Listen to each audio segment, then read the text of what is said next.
आज एक बहुत ही वीवीआई टॉपिक्स है, उसको मैं यहाँ पे लेकर आया हूँ, जो कि हमको एग्जाम में हमारे रहेगा कितने मार्क्स का, 5 मार्क्स का। मतलब अगर, क्योंकि हमारे पास नंबर्स ऑफ सब्जेक्ट लेसन्स है, लाइक पोएट्री है, लेसन्स है pros section and poetry section में, तो सारे समरीज को है याद करना इतना आसान नहीं होगा।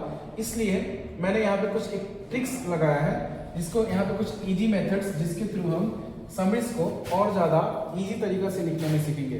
क्योंकि मोस्टली बच्चे जो होते हैं वो कंप्लेन होता है कि समरीज लिखने में उनको दिक्कत होती है, तो क्या कुछ तरीके ऐसे अपनाया जा सकता है जिसके थ्रू हम समरी को और ज्यादा इजी में लिख सकते हैं। तो यस, बिल्कुल, इसके लिए बहुत सारे मेथड्स हैं जिसके थ्रू हम लिख सकते हैं। बिकॉज हमको traditional ancient styles of education को बदल के स्मार्ट स्टडीज पे फोकस करना चाहिए, जिसमें कम समय में हम ज्यादा चीजों को कवर कर सकते हैं। तो आज हमारा टॉपिक रहेगा, आज टॉपिक तो आपने देख ही लिया है, आज का टॉपिक हमारा है क्या, how to write summary in easy method, right. कि समरी को हम इजी मेथड में कैसे लिखेंगे वो आज हम लोग इसको देखते हैं, ठीक है। तो चलिए टॉपिक्स में हम लोग शुरू करते हैं आगे। इसके मदद से आप कोई भी चैप्टर का आप समरी आसानी से लिख सकते हो। तो पहला आप इसका पॉइंट देखेंगे कि क्या वो पॉइंट्स है, मेथड्स है जिसके थ्रू हम इजीली इसको कवर कर सकते हैं। Read the passage carefully. तो पैसेज जो भी आपका चैप्टर है या लेसन है, कहानी है, या जो भी कविता है या पोयम है, आपको उसको सबसे पहले आपको केयरफुली समझना होगा, राइट। आपको अंडरस्टैंड करना होगा कि एक्चुअली इसमें है क्या। जैसे मान लो इंडियन सिविलाइजेशन कल्चर है, तो उसमें किस पॉइंट्स पे बात किया जा रहा है, थीम्स क्या है, इसका मेन आधार क्या है। भारत इज माई होम है ना, द सोल्जर है पोयम, इस सब का थीम्स के बारे में आपको सोचना होगा कि एक्चुअल पोएट या राइटर किस विषय में इस पे बात कर रहे हैं। तो इसका 2 पॉइंट्स में मैंने इसको डिवाइड करा है। एक, read once to understand the main idea. तो अंडरस्टैंड, यहाँ पे आ गया वर्ड एक, अंडरस्टैंड मेन आइडिया, कि उस पार्टिकुलर जो टॉपिक्स है उसका मेन थीम या आइडिया क्या है, वो आपको पहले बेहतर तरीका से समझना होगा, तभी जाके आप उसको इजीली लिख पाओगे। The second point is what, read again to note the important points, कि आपको उसको बार बार पढ़ना है। ऐसे क्लासेस में तो हम लोग एक्सप्लेन करते ही हैं, ज्यादा से ज्यादा कोशिश किया जाता है कि आपको इजी तरीका से पॉइंट्स को बताया जाए, लेकिन आपको ये पॉइंट्स को बार बार पढ़ना चाहिए जब तक आप पूर्ण रूप से इसको अंडरस्टैंड नहीं कर पाओ। आप आधा अधूरा पढ़ के जाते हो, जिसके वजह से आप पॉइंट्स को लिख नहीं पाते। और रही बात समरी, 5 मार्क्स, ये 5 मार्क्स टॉपिक है, तो आप इसको रट के तो कभी नहीं कर सकते हो, क्योंकि एक तो टॉपिक है नहीं कि आप रट लोगे। बहुत सारे बच्चों के लिए रटना है हमको, लेकिन ऐसा करना ही नहीं है, आपको स्मार्ट बनना है। Then you have to what, you have to understand the main ideas, then read the note the important points, कि आपको कुछ इंपॉर्टेंट पॉइंट्स को माइंड कर लेना है, उसको नोट करके माइंड कर लेना है। जैसे भारत इज माय होम का नॉर्मली ले, या इंडियन सिविलाइजेशन कल्चर का ले, तो इंडियन सिविलाइजेशन में क्या है, mind is a restless bird है, राइट। उसी प्रकार से ये पॉइंट्स हो गया। उसके बाद वेस्टर्न कल्चर को कैसे कंपेयर किया है इंडियन कल्चर्स को, उसी प्रकार भारत इज माय होम में आप देख सको वर्क एंड मोर वर्क पे बात किया गया है, एजुकेशन पे बात किया गया। तो ये कुछ पॉइंट्स को आप अपने दिमाग में अगर रख लेते हो, तो आप बहुत ही सिंपल और आसान तरीका से चीजों को लिख पाओगे। तो अब चलेंगे हम अपने नेक्स्ट पॉइंट्स में। तो नेक्स्ट पॉइंट हमारा हो गया क्या, नेक्स्ट पॉइंट यहाँ पे देखेंगे हम अपना, ओके, फाइंड द, सिंपली यहाँ पे आप देख सकते हैं, find the main idea. Main जो उसका विचार है, जो आइडिया है उस पार्ट का, उसको हमको देखना है। तो ये हम किसको करेंगे, तो आस्क योरसेल्फ, तो खुद से पूछो कि मतलब मान लो कि आप इंडियन सिविलाइजेशन कल्चर है, आप मान लो कि खुद को ऐसे महात्मा गांधी एज्यूम करते हो, मान लेते हो, और आप क्या करते हो, उसको अपने स्थान पर रखकर आप सोच रहे हो कि किस प्रकार हमारी संस्कृति और सभ्यता समय अंतराल में क्या होती जा रही है, बदलती जा रही है। लोग विदेशियों की सभ्यता को अपनाते जा रहे हैं और अपनी सभ्यता को भूलते जा रहे हैं। तो वो आपको खुद से पूछना पड़ेगा, खुद से समझना पड़ेगा उसको कि इसमें एक्चुअली थीम क्या है, what is the passage mostly about. वो जो पैसेज पार्टिकुलर आप पढ़ रहे हो वो किस विषय पर है, किस मुद्दा पर वो बात कर रहा है एक्चुअली। जैसे आप देखोगे ध्यान से, जैसे द सोल्जर मान लो एक पोएम हम ले लेते हैं, तो उसमें मुख्य रूप से मुद्दा क्या है, तो वो पैट्रियटिज्म को रिप्रेजेंट कर रहा है, देशभक्ति को, देश प्रेम को रिप्रेजेंट कर रहा है। तो आप अगर उसको समझ लेते हो तो आप इजीली थोड़ा सा टेंसेस का यूज करके आप आसानी से उसको लिख सकते हो। उसके बाद this becomes the central idea of your summary. और यही आपका बनेगा सेंट्रल आइडिया। ये किस प्रकार से मुख्य जो बिंदु आपका बनेगा यहीं से ये किस प्रकार आप समरी को समराइज कर सकते हो एकदम शॉर्ट में लेके। चलिए अब नेक्स्ट पॉइंट चलेंगे इसका। देखिए ये भी बहुत इंपॉर्टेंट टॉपिक्स है। क्या लिखा हुआ है यहाँ पे थर्ड नंबर, देखिए पिक ओनली इंपॉर्टेंट पॉइंट्स, कि आपको ज्यादा इसको मतलब मिलाना भी नहीं है, आपको यहाँ पे कुछ इंपॉर्टेंट पॉइंट्स को लेना है। इंपॉर्टेंट पॉइंट्स में क्या क्या आ जाएगा, राइट ओनली इंपॉर्टेंट पॉइंट्स में जैसे मेन इवेंट्स, इसका मुख्य इवेंट्स हो गया, जैसे अभी हमने मतलब माइंड जनरेट्स दिस वर्ड है ना, how our civilisation in different from other civilisation, and इस सब मेन पॉइंट्स को आप जब ले लीजिएगा तो आपको मतलब एक है ना 2 3 4 पॉइंट्स में आप उसको बना के पूरा का पूरा समरी को डिजाइन कर सकते हैं। ठीक है। मैन कैरेक्टर्स, उसमें मुख्य भूमिका क्या है, जैसे मान लो हम ले लिया पिंच ऑफ स्नॉट, तो उसमें का मुख्य भूमिका क्या है, नानू काका हो गया, नैरेटर्स हो गया, उसकी मम्मी हो गया, उसके बाद सोहन लाल रतिराम है, एचबी बरकत अली, हजरत बरकत अली, इन सब कैरेक्टर्स को समराइज करेंगे एक बार में तो हम आसानी से समरी को लिख सकते हैं।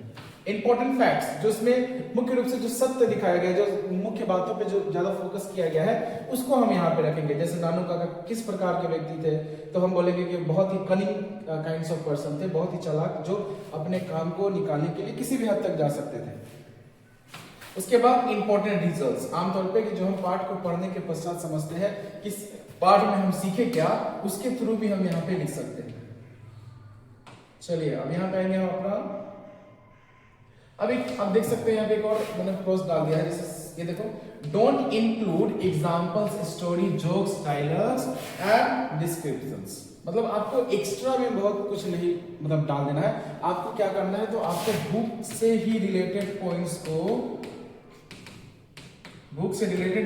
को वहां पे टच करना है, ताकि वो इजीली क्या हो, अंडरस्टेबल हो, और आपको इजी वर्ड्स का भी सिलेक्शन करना है ना, इजी वर्ड्स को, और आपको मदर टंग यानी कि ऑन लैंग्वेज में उसको लिखना है, ताकि आप शॉर्ट में इसको लिख सको। अब देखेंगे नेक्स्ट पॉइंट, देखो 4 number, use your on words. ये बहुत जरूरी है, क्योंकि आमतौर पे अगर आप सबको अगर याद करने जाते हो, मेमोराइज करने जाते हो, तो ये छोटा मोटा सिलेबस है नहीं कि आप सबको याद कर लोगे।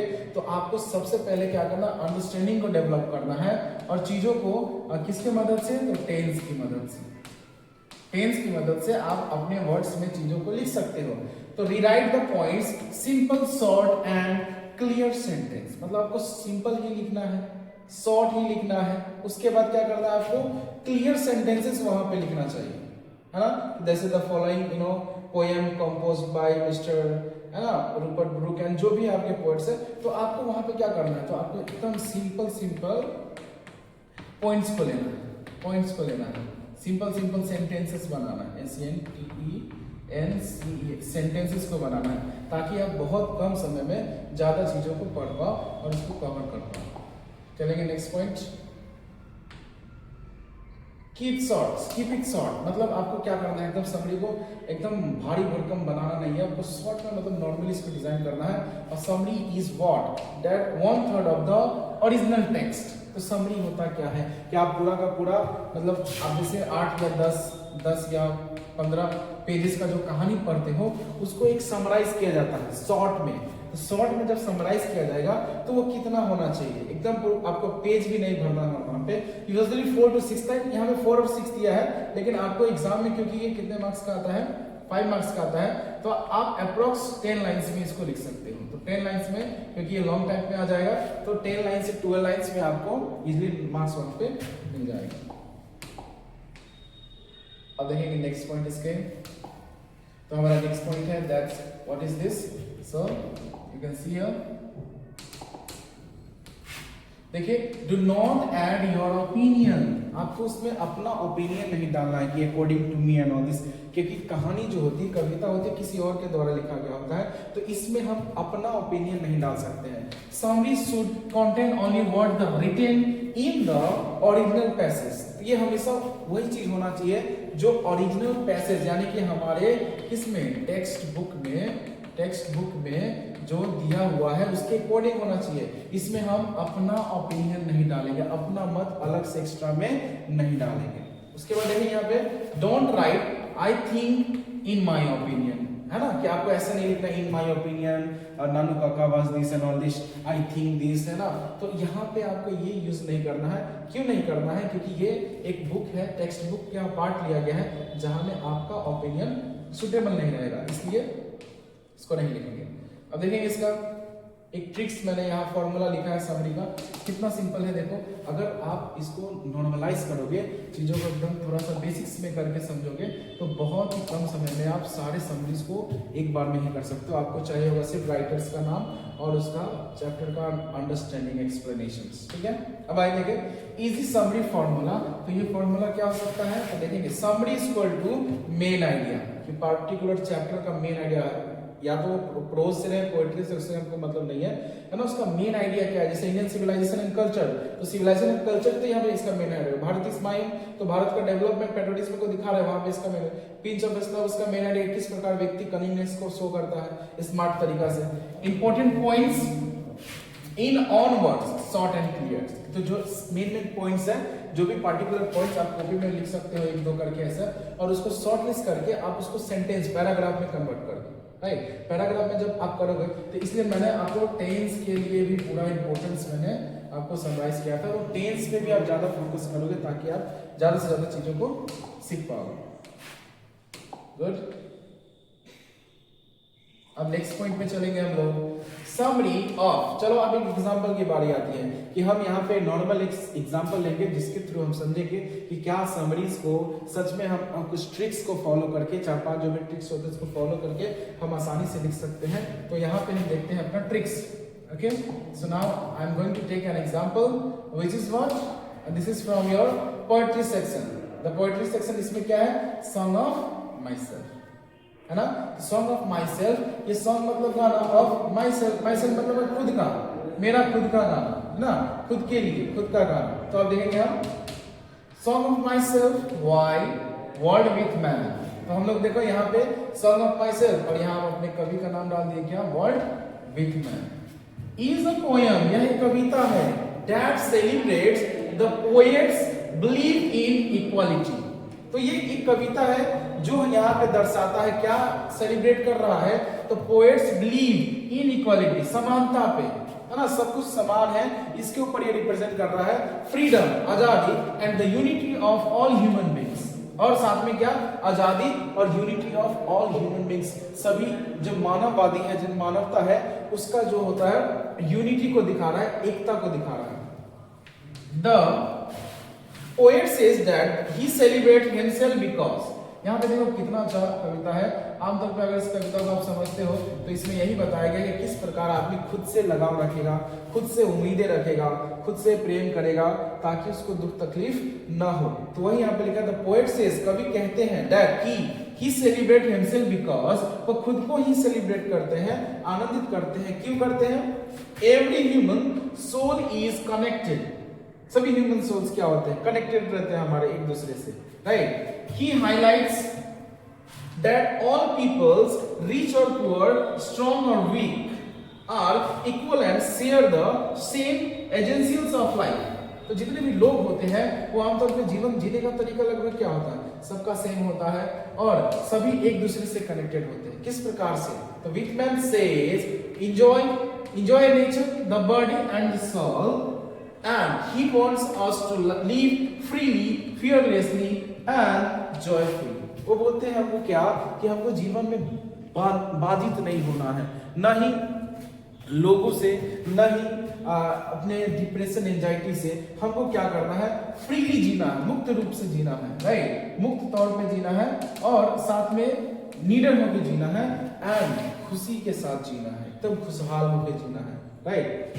क्योंकि सिंपल सा लॉजिक है कि हमको एक ही जीवन मिला है, और अगर इस जीवन को भी हम टेंशन, डिप्रेशन, एंजाइटी में जिएंगे तो फिर असल जीवन का कोई मजा ही नहीं है। तो इसलिए the poem teaches that life is beautiful when we accept ourselves. तो जिंदगी तभी सुंदर है जब हम खुद को एक्सेप्ट करते हैं कि हम काले, गोरे, मोटे, नाटे क्या है, इट डजंट मैटर, हम खुद से प्रेम करते हैं, दैट्स ऑल। आप देखोगे लोगों को, या आपने अगर व्हाइट कलर का ड्रेस पहना उसमें भी लोगों को दिक्कत, आप रेड कलर के पहने उसमें भी दिक्कत। तो इसमें क्या करना है कि हमको लोगों की बातों पे ज्यादा ध्यान देना ही नहीं है। Respect others and understand the humanity is one, right. तो दूसरों का हमको क्या करना है, सम्मान करना है, और सबसे पहले खुद का भी सम्मान करना है। तो अगर आप इस पोएम को अगर समराइज करोगे तो यहाँ पे जो हमारे पोएट है वो सेल्फ लव की बात करते हैं, राइट।